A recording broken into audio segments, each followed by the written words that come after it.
வந்து மக்கள்கிட்ட வந்து தொடர்ந்து பிரச்சாரம் செய்யப்படணும். இந்த சூழலில் வந்து 4 வருஷத்துக்கு பிறகு வரப்போகிற தேர்தலுக்கு இப்பயே வந்து ஒரு சரியான ஒரு நபர்களை வந்து ஒரு கட்சியை உருவாக்கி அது மூலியம் முன்னெடுக்க முயற்சி எடுக்கலாம். இதுதான் இப்போதைக்கு நம்ம செய்ய வேண்டியது. இப்போ வந்து டக்குன்னு போய் எதையும் தமிழ்நாட்டை காப்பாற்ற முடியாது. ஏற்கனவே நிறையா விஷயங்கள் ஊடுருவி நடந்துட்டு இருக்கு. ஆர்எஸ்எஸ் இருக்கு, பாஜக இருக்கு, சசிகலா இருக்காங்க, புது புது வில்லன்கள்லாம் உருவாகிட்டு இருக்காங்க. இந்த வில்லன்களை வந்து நம்ம எப்படி நையாண்டியாவும் மட்டம் தட்டி ஓரம் கட்டணுன்ற அரசியல் வந்து ஓரம் கட்டணுன்ற ஒரு விஷயம் இருக்கு. சசிகலா வந்து இப்போ சசிகலா மீது விமர்சனம் பண்ணுற இணையத்தில் இருக்கிறவங்க வந்து அவங்க மேலே வழக்கு போட போகிறோன்னு சொல்லி மிரட்டுறாங்க. ஜனநாயக நாட்டில் வந்து அரசியல்வாதிகளை விமர்சிக்கும் உரிமை மக்களுக்கு இருக்குது. ஃப்ரான்ஸில் வந்து பார்த்திங்கன்னா பிரதமருடைய கால் சட்டையை கட்டுற மாதிரி டாய்லெட்டில் உட்காந்துக்கிற மாதிரிலாம் கார்டூன் போடுறாங்க.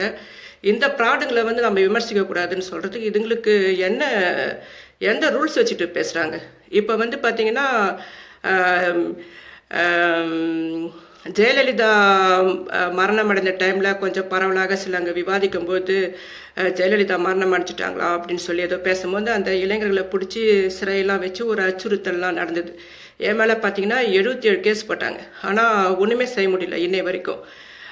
அப்போ வந்து அதிகாரமற்ற நபர்கள் மீது, தமிழ்நாட்டுக்குள்ளே வாழ்கிற மக்கள் மீது நம்ம என்ன வேணால் அடக்குமுறையானாலும் செலுத்தலான்ற இந்த அரசுடைய ஒடுக்குமுறை இருக்குல்லங்க, இதை வந்து நம்ம கடுமையாக தொடர்ந்து விமர்சனம் பண்ணணும். அதனால தான் வந்து இப்போ சற்று முன்பு நான் போட்ட இதில் வந்து சசிகலா குறித்து நான் போட்டிருக்கேன், நையாண்டியாக பேசி போட்டிருக்கேன் மீம்ஸு. என்ன பண்ணுவாங்கன்னு பார்ப்போமே, போட சொல்லுங்கள், இது எம்எல்ஏ கேஸ் போட சொல்லுங்கள். ஆக வந்து தமிழ்நாட்டுக்குள்ளே தான் இந்த அராஜகம் எல்லாம் நடக்கும். அடுத்த கொஸ்டின் பார்ப்போம். காவி கொடி விரைவில் தமிழகத்தில் பறக்கும் தமிழிசை ராஜன் சொன்னதை நான் இப்போ தான் சற்று முன் பார்த்தேன். காவி கொடி பறக்குதோ இல்லையோ, காவி கொடிக்கு வக்காலத்து வாங்குற சூத்திர பெண்களுக்கு காவி கொடியை வந்து நிரோத்தா யூஸ் பண்ண விடலாம். ஏன்னா இது பெரியார் மண், காவி கொடியெல்லாம் பறக்க விட முடியாது. கருஞ்சாட்டைகள் இருக்கிற வரைக்கும் காவி கொடிகள் பறக்க வாய்ப்பே இல்லை.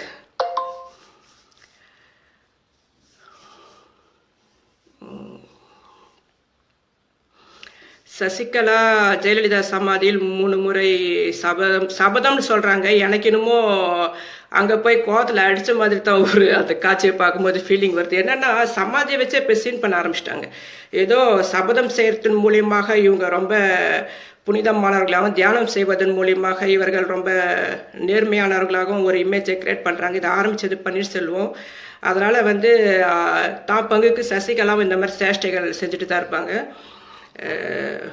பார்ப்போம்.